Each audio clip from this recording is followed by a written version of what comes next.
Okay, welcome to World War II. Now, one of the things we need to point out here is that the Japanese just didn't wake up some morning and decide to attack Pearl Harbor. There was a lot of saber rattling in those days, and by that I mean there was a lot of information flying that the Japanese were being very aggressive about some of the territory. And as you can see on this map, they had already, prior to Pearl Harbor, Manchuria, parts of China, and after the attack on Pearl Harbor, the Philippines, French Indochina, as it was called then, their whole idea was to occupy the entire Pacific Rim. If they did that, they knew that the United States would have to fight the war from mainland United States. Now, there's a lot of things that the Japanese did good from their standpoint when it came to the attack on Pearl Harbor. One, it was a surprise attack. Two, they hit Battleship Row. Very, very critical on their part. But one of the disadvantages from those two things, one, because it was a Sunday morning, most of the ships were only staffed by duty section, which meant about 3/4 of the ship's staff were on weekend liberty. Many of them were visiting homes of families and friends in Honolulu and throughout Hawaii. So there could have been a lot more catastrophic casualties or fatalities had it been a regular workday. Secondarily, they never made a second pass on Battleship Row. If they'd have destroyed all the battleships, they'd have probably blocked the harbor. We'd have never been able to use that again for a long period of time as a port. The other thing, they never hit the fuel farm, and they never hit the dry dock, which allowed the Navy to repair some of those ships and get them back into duty pretty quickly. In fact, one of the battleships ended up being used a couple years later in the attack on Iwo Jima during the Second World War. So we're going to move on through here, and when you come to the museum, you're going to see a diorama here that's President Roosevelt talking to America over a radio, which was pretty much the way of communication in those days. There was no television yet, so most of your news, most of your entertainment came from a radio. So this depicts a family that already has a Marine on active duty when the president comes out on that Sunday morning or Sunday afternoon and tells America that the Japanese have attacked Pearl Harbor. And consequently, the next day, Japan took Wake Island. They also came over here and they started on Guam. And the whole idea was, again, they wanted to occupy the entire Pacific. So slowly but surely, they were working their way until eventually they hoped to get down to Australia and New Zealand, which would have really, really been pretty devastating for the United States and our allies to overcome. So we're going to move forward through here. There's a section here about our African Americans that a lot of people don't realize that up until 1947, the armed forces were segregated. We used to train our African American Marines at a place called Montford Point, which is now called Camp Johnson, at part of Camp Lejeune in North Carolina. As we move forward, you'll see 51st and 52nd Defense Battalions were almost totally African American forces that they were assigned to. And they did a splendid job in the Pacific providing air defense on some of these small islands that we were occupying. We come in through here, and this is starts all the island hopping. Midway, Guadalcanal, Incheon, Tarawa. These are the weapons. The weapons on the left again are all the American weapons. The Springfield rifle, the Browning automatic weapon, sniper rifles, Thompson machine gun, BAR. One of this contraption right here was used very heavily during World War II, and that's the famous flamethrower. There's the handheld part. There's a hose that goes between the handheld trigger and the tank. One tank had nitrogen in it. One tank had a gasoline mixture. and it was pressurized, and it shot out a stream of about 100 feet, and it was used to root the Japanese out of some of their caves and some of their reinforced bunkers that they had on many of these islands.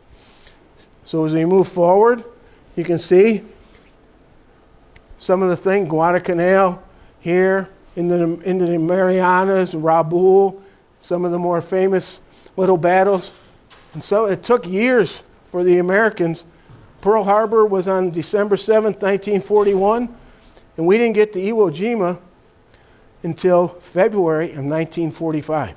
So this was a little over 3 years it took us to make up all that territory.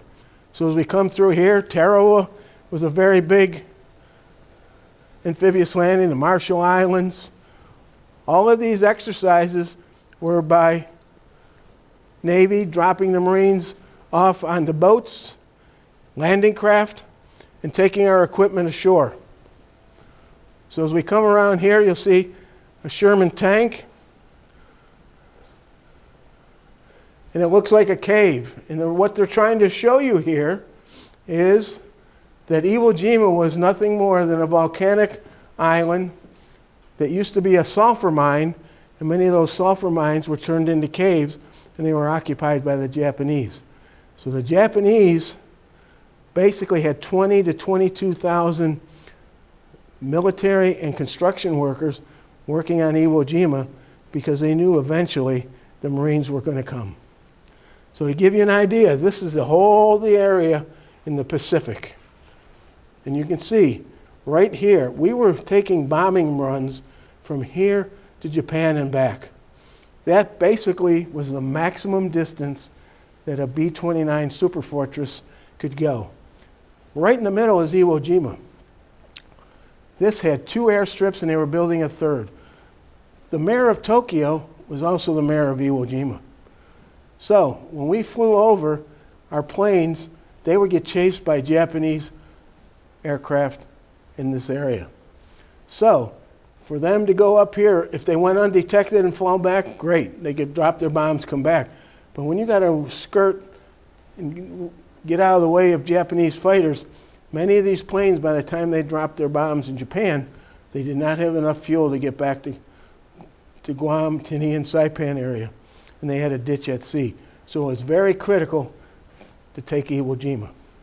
So we'll walk through the caves here, and we'll get into the Iwo Jima area. So we're going to take a break here for a second, and we're going to go over and make an amphibious landing. Now I'm standing in a landing craft that was used, this type of landing craft was used on the landing of Iwo Jima. To put things into perspective, today's Marine Corps has about 150,000 enlisted Marines.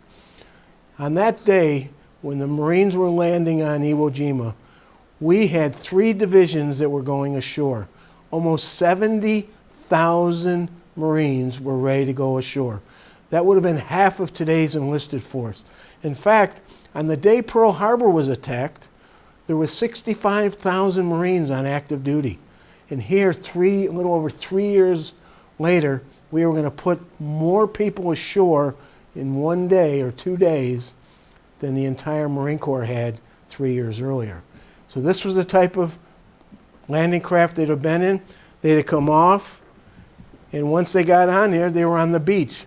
And if you look that way, you can see what the Marines would have faced pulling their gear and themselves up onto this natural seawall of volcanic ash, because the entire island of Iwo Jima is volcanic ash, smells like sulfur. There was nothing there. There was no inhabitants. It was just a tactical military base for the Japanese. And you can see by the pictures over here where Mount Suribachi is, and you can see the terrain on some of the pictures up here of just what those Marines had to go through. Now the Marines went ashore on February 19th of 1945. On D-Day +4, they had taken Mount Suribachi and raised a flag. And many of you have probably seen that famous flag raising because it is also the Joe Rosenthal picture, and it's also was used by the sculptor Felix D. Weldon when he did the Marine Corps War Memorial. So if you come forward here, at the present time, we have both flags that flew over Iwo Jima. This flag was raised about 10:30 in the morning, give or take a few minutes. There's two ship's logs that have different times. And this flag behind us here was the flag that was in the Joe Rosenthal picture. This flag only flew for less than the small flag 90 minutes. This flew 24/7 for about 26 days. You can see it's wind whipped, discolored, and that was the flag that was used when Joe Rosenthal took this very, very famous photo.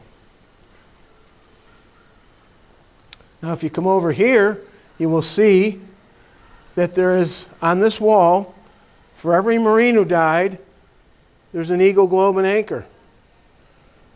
For every sailor who died, 209 of them, 5,931 Marines, 209 sailors, and 1 Coast Guardsman.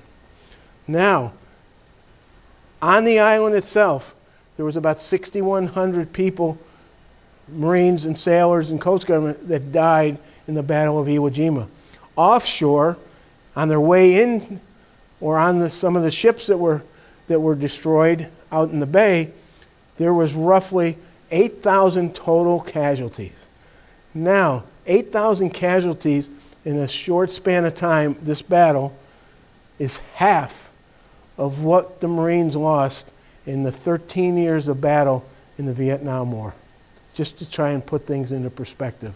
8,000 in about 30 days versus 13 to 14,000 in 13 years in the Vietnam conflict.